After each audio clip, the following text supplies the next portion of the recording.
Now the similar calculations that we did for MA2BCDE will do for different complex MA3BCD. MA3BCD, you can see that A ligand is 3 times present, BCD is each 1 time, but the total coordination number is still 6. So again you can make the number of possible pairs. You can keep A and A trans to each other, then B and C trans to each other, then A and D trans to each other, make a pair. Then similarly you can change up the trans pairs. So this is the first possible trans pair to each other, that is A and A are trans to each other, metal is in between, A and A trans to each other, then we have A and B trans to each other, and A and C trans to each other. So this you can see it's an optically inactive pair because the AA are trans to each other. Same ligand is present trans to each other, so this is optically inactive.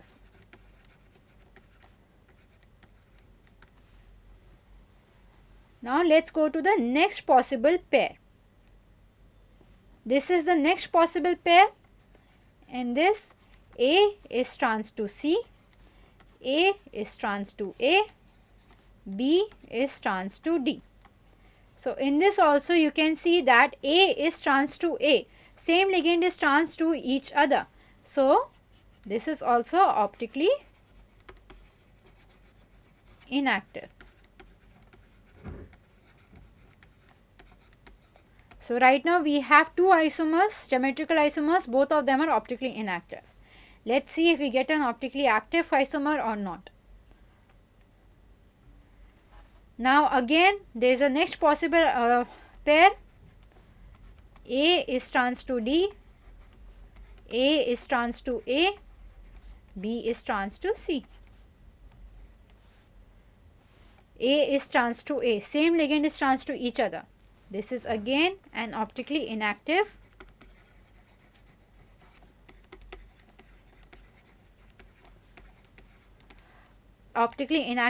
pair.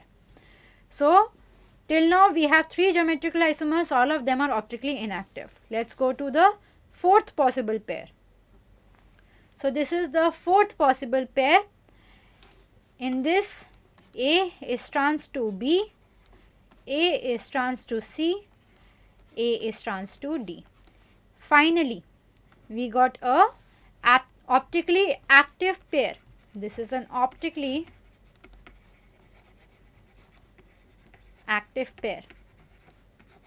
So these are the 4 possible combinations for this type of complex. Out of this 4, 3 are optically inactive and 1 is optically active. So let's go on and move on to our calculations which are based upon these possible pairs. Now let's calculate the number of geometrical isomers. As I said, the number of geometrical isomers is equal to the number of possible pairs, and the number of possible pairs for the complex MA3BCD were 4.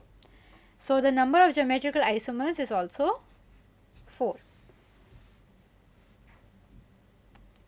Now the number of optical isomers. So in a calculation of number of optical isomers, forget the optically inactive pairs. We have to focus only upon the optically active pair, and the optically active pair was only 1. And you know, one optically active pair is going to give you 2 isomers, right? One is dextrorotatory, one is levorotatory. So the number of optical isomers is going to be 2 because there is one optically isomer pair. So there is one optically active pair. So that is going to give you 2 optically active isomers.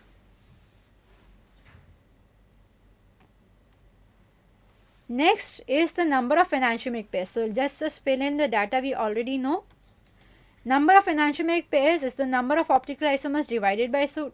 So 2 divided by 2 is 1. Now the last is the number of stereoisomers. So again fill in the details you already know. This is 4, 2 and 1.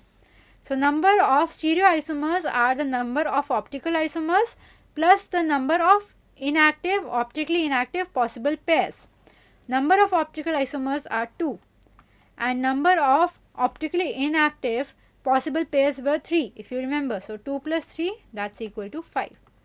So the number of geometrical isomers is 4, number of optical isomers is 2, number of enantiomeric pairs is 1, and total number of stereoisomers are 5 for this type of complex, in which their 3 ligands are same and there are 3 more different ligands, and in total there are 4 different ligands, giving a coordination number of 6.